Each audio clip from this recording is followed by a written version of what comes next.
Hello everyone, मेरा नाम सन्नी शर्मा और मैं स्वागत करता हूं आप सभी का एस्पायर एकेडमी के daily facts and current affair program पर। आज दिनांक 28 अगस्त 2020 दिन शुक्रवार।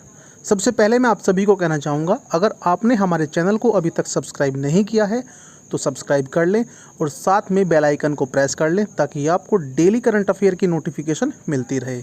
आइए शुरू करते हैं आज की वीडियो। आज की हमारी पहली करंट अफेयर है, इसरो के साथ स्पेस इनोवेशन कम इनक्यूबेशन सेंटर स्थापित करने वाला सुरेंद्र साई प्रौद्योगिकी विश्वविद्यालय बना पहला विश्वविद्यालय। भारतीय अंतरिक्ष अनुसंधान संगठन इसरो ने विश्वविद्यालय में एक इनोवेशन कम इनक्यूबेशन सेंटर स्थापित करने के लिए सुरेंद्र साई प्रौद्योगिकी विश्वविद्यालय VSSUT ओडिशा के साथ एक समझौता ज्ञापन पर हस्ताक्षर किए। इसके साथ ही सुरेंद्र साई प्रौद्योगिकी विश्वविद्यालय भारतीय अंतरिक्ष एजेंसी के साथ इस तरह का समझौता करने वाला देश का पहला विश्वविद्यालय बन गया। आज के दिन की एक अन्य करंट अफेयर है, मणिपुर में टेली कंसल्टेशन का शुभारंभ। मणिपुर के राज्य के स्वास्थ्य और परिवार कल्याण मंत्री एल जयंत कुमार सिंह ने आज इम्फाल में ई-संजीवनी OPD प्लेटफॉर्म का उपयोग कर टेली कंसल्टेशन शुरू किया। यह राज्य में इस तरह का पहला मंच है। मणिपुर के लोग अपना नाम e-sanjeevani-opd.in पर रजिस्टर कर सकते हैं और आज से ही टेली कंसल्टेशन OPD का लाभ प्राप्त कर सकते हैं।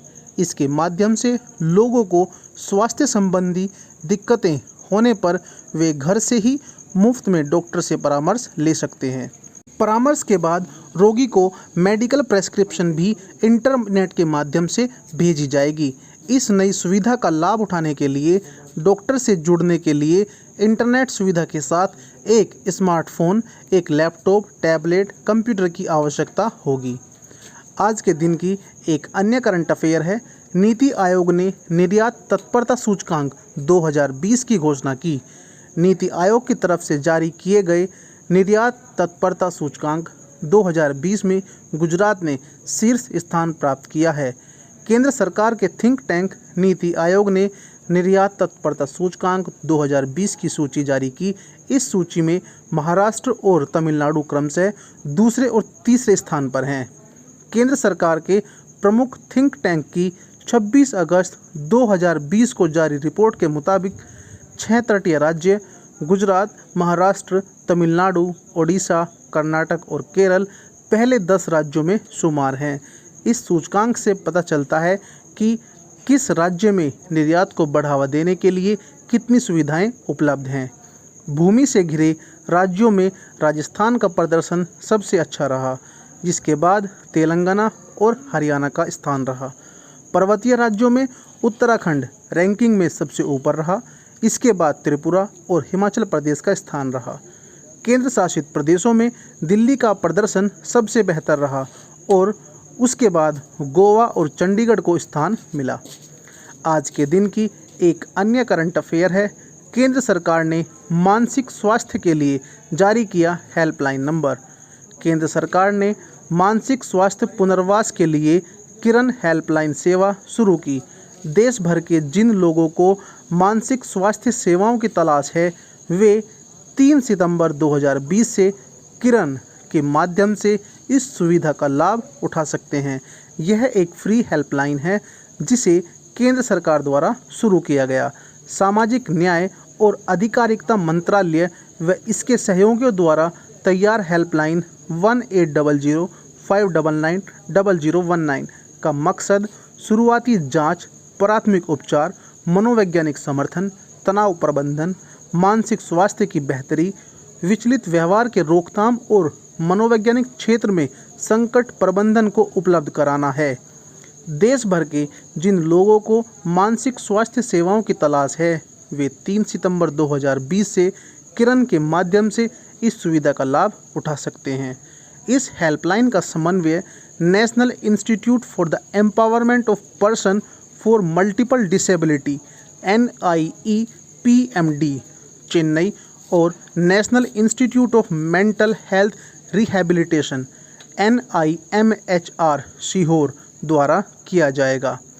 आज के दिन की एक अन्य करंट अफेयर है, विश्व जल सप्ताह 24 से 28 अगस्त तक मनाया गया। इस बार विश्व जल सप्ताह 2020 24 अगस्त से 28 अगस्त तक वर्चुअल फॉर्मेट में मनाया गया। इस बार विश्व सप्ताह के 2020 संस्करण को स्वीडन के स्टॉकहोम में 23 से 28 अगस्त 2020 तक होना था, परंतु इसे 24 से 28 अगस्त तक बनाए जाने का फैसला लिया गया।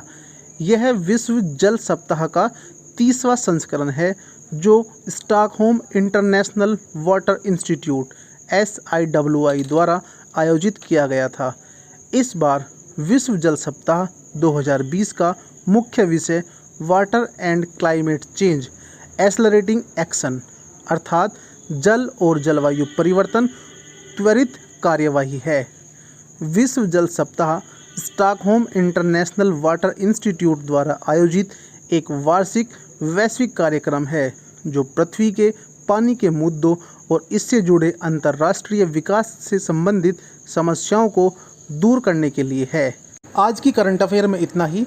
आइए बात करते हैं देश और दुनिया के इतिहास में घटित 28 अगस्त की प्रमुख घटनाएं। आज ही के दिन सन 1521 में तुर्की के सुल्तान सुलेमान प्रथम के सैनिकों ने बेलग्रेड पर कब्जा कर लिया। बेलग्रेड वर्तमान में सर्बिया की राजधानी है। आज ही के दिन सन 1600 में मुग़लों ने अहमदनगर पर कब्जा किया था। अकबर ने अपने पुत्र दनियाल व उसके साथ मिर्ज़ा यूसुफ खान को अहमदनगर पर अधिकार के लिए भेजा। चांद बीबी ने किले का बहादुरी से बचाव किया, हालांकि प्रभावी प्रतिरोध नहीं कर सकी और उसने दनियाल के साथ बातचीत करने का फैसला किया। जनता में यह अफवाह फैल गई कि चांद बीवी का यह फैसला विश्वासघात है और यह अफवाह भी फैला दी गई कि चांद बीवी देशद्रोही है। चांद बीवी को उनकी ही क्रूर भीड़ ने मार डाला और अहमदनगर पर दनिया व मिर्ज़ा यूसुफ खान ने अधिकार कर लिया।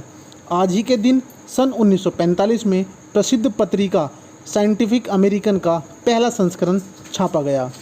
आज ही के दिन सन 1864 में पहला जेनेवा कन्वेंशन 26 राष्ट्रों द्वारा हस्ताक्षरित किया गया जो युद्ध के नियमों को नियंत्रित करता था। आज ही के दिन सन 1867 में संयुक्त राज्य अमेरिका ने प्रशांत महासागर में मिडवे द्वीप पर कब्जा किया। आज ही के दिन सन 2008 में बराक ओबामा को डेमोक्रेटिक पार्टी ने अपना अमेरिका के राष्ट्रपति पद का उम्मीदवार घोषित किया गया। यह अमेरिकी राजनीति में पहला अवसर था जब किसी अफ्रीकी मूल के व्यक्ति को अमेरिका के राष्ट्रपति पद का उम्मीदवार बनाया गया। आज के हमारे daily facts and current affair program में इतना ही। धन्यवाद।